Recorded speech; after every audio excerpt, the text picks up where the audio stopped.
Welcome back, everybody. I'm Jay, and he is the 2021 Yankee and the Brit Fantasy Football Champion.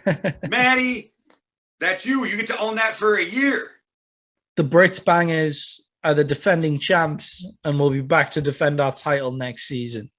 Come join us next season in 2022. And talking of fantasy football, I guess we can call ourselves coaches, but we're not on the level of the guys that we're talking about this week. This is our top 5 coaches in the NFL at this current moment in time.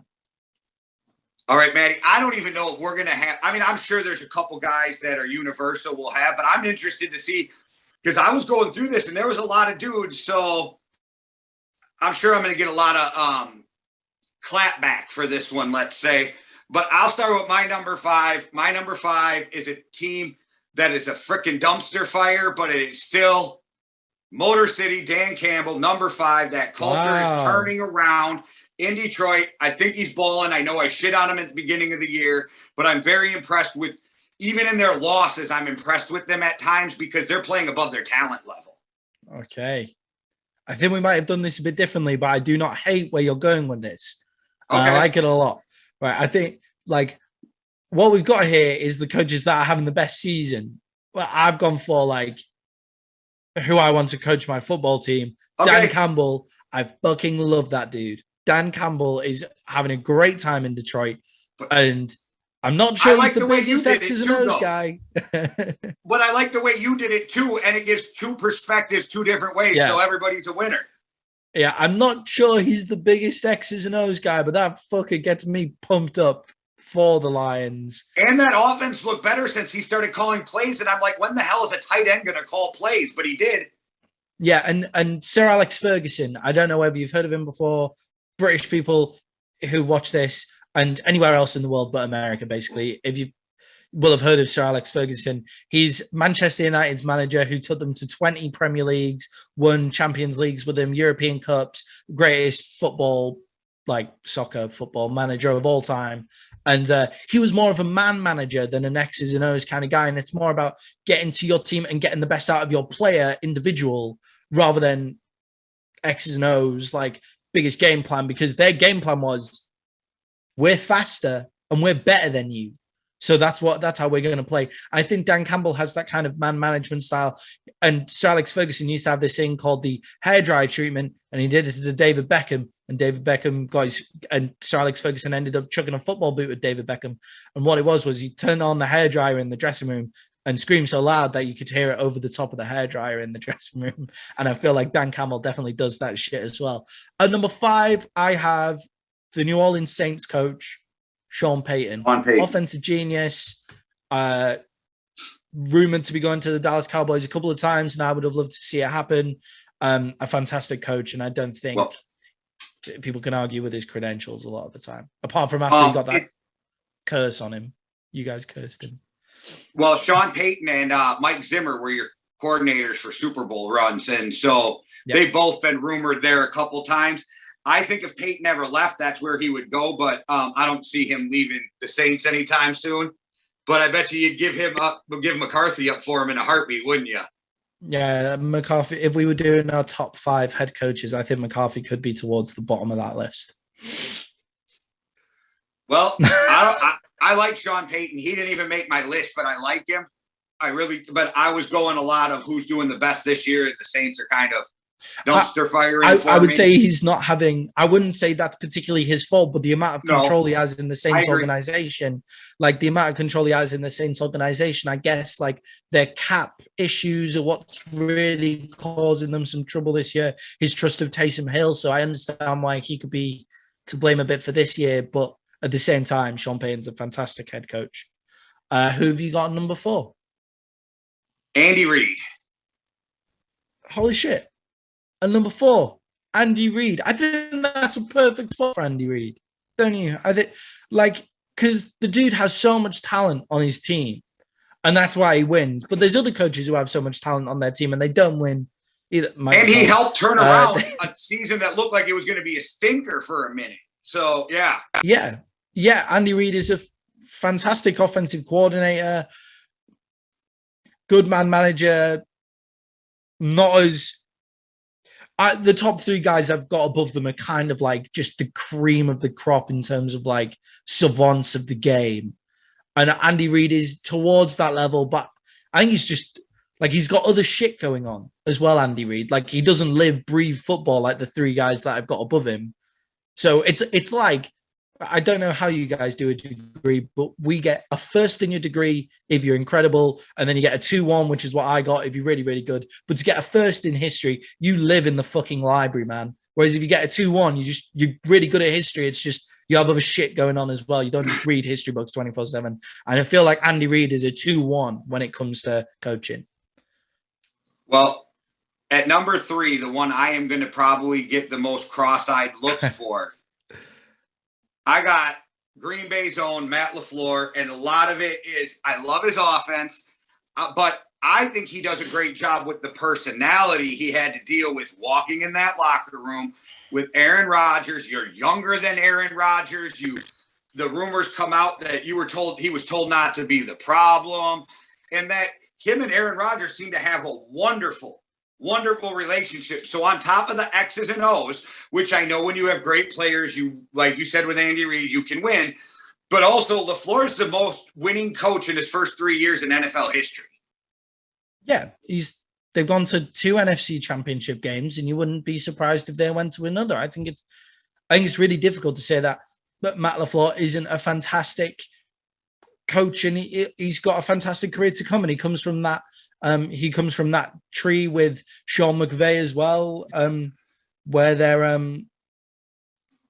they're just incredibly skilled offensive minds and savants of the game, and that might have given you a hint to who my number 3 is. But my number 3 is Sean McVay, who's a defensive genius, and the thing that will put him above Matt LaFleur coming out of that tree for me, and is he took his team to an NFC championship game and won the thing, whereas Matt LaFleur has yet to cross that barrier. Sean McVay's gone to a Super Bowl. Sean McVay's also gone to a Super Bowl with Jared Goff, which I think Jared Goff is deserving some of the hate off his name with some of his performances for Detroit. I would agree, but not as much as if you have Aaron Rodgers in your team as well. Sean McVay, the dude lives football. Well, yeah, and I would argue that Sean McVay, of the younger coaches, now I'm not going to say Gary Kubiak in them because that's a different generation, but of these younger coaches from the Mike Shanahan tree, I think McVay's the best, even better than Mike's own son Kyle at this point. Definitely this year, I think McVay's out shining him, and that's why personally I got McVay at number 2.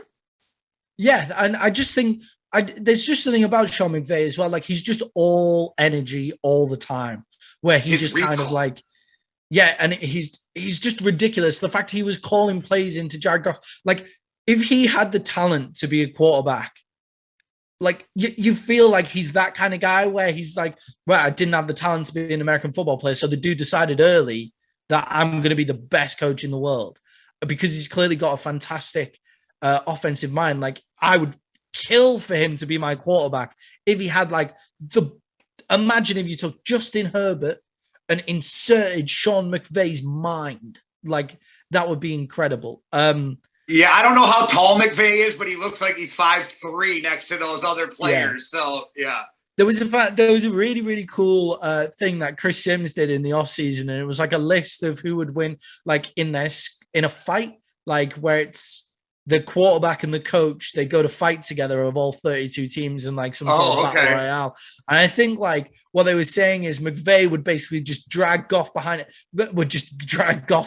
him, punching people and just hold Goff there, punching people out. But now that he has Matt Stafford, those guys are in the top 5 of who's going to be scrappy as and win a fight. And I think Sean McVay is a guy that you want to go into bat for. And another guy you want to go into bat for is who I've got at number 2, Mike Tomlin. Yeah, it crushed me not having him on my list because I love Tomlin. I left him off the list because of the year they're having, which I don't blame him. But a guy that has that high of a standard. But yeah, I love Tomlin. I think he's one of the best coaches in the NFL. So I can't argue with you at all. Yeah, and what's this? This is his first losing season as a Steelers coach, like something like that in a very long time. It's not even guaranteed a losing season yet either, though, right? Like. Can't they still pull off 9-8 if I'm right? Like, yeah, exactly. Like, and he might have not had a losing season. And Big Ben is done. Like, they have a quarterback room that just doesn't have a quarterback in it, and it's really upset. We talk about it all the time. Big Ben's still a Hall of Famer. Mike Tomlin, definitely a Hall of Famer. Mike Tomlin and Big Ben were also at the top of this fight list that Chris Sims had going on as well. And Mike Tomlin, he's an X's and O's guy, as well as just being, we're going into battle and you fuckers are coming with me. And I love that about him. Okay. Well, wait. One. So Mike Tomlin, I heard something today that they're not going for a rookie. They want a veteran, right? Yeah. Like a Kirk Cousins, Aaron Rodgers, something, right? But those are at the high end. And I know this will never happen because they're in the division, but I think the perfect landing spot, if you want to make your career work for Baker Mayfield, would have been Pittsburgh. But they're never going to send him to a divisional opponent. But I think Tomlin could have done wonders with Baker Mayfield. Yeah, 100%. There's a few quarterbacks that the Pittsburgh Steelers should be like, and the quarterback should be fighting to make their way to Pittsburgh. I don't know. Jimmy G seems a bit soft for me. They'll toughen him up. They'll toughen him up. Yeah. But even Teddy might be a great fit for them. Like those kind of guys. Like, yeah, some tough dudes, constant professionals. If Kirk Cousins, if the Vikings want to get rid of Kirk Cousins, then that would be a great place for him to go. I'm sure that'll be a lot of talk in the offseason about that. I'm not ready for him to go, but if he is going to go, I'd love to see him go with Tomlin. My number one, to me, arguably the greatest quarterback in NFL history. You can say it's Bill Parcells if you want. I would not be mad at you. But for me, the hoodie, Bill Belichick, he did so much with a team I did not think was going to win more than like 6 games. So I was very impressed. And he went out and did something we never saw him do in the offseason and spent money. Yeah, Bill Belichick impressed me this year. Yeah, I mean, I hate to say it, but Bill Belichick's my number. In our power rankings and in our top 5 coaches, I've had teams that I kind of dislike at the top. It's really upsetting. But the Packers for me, killing me.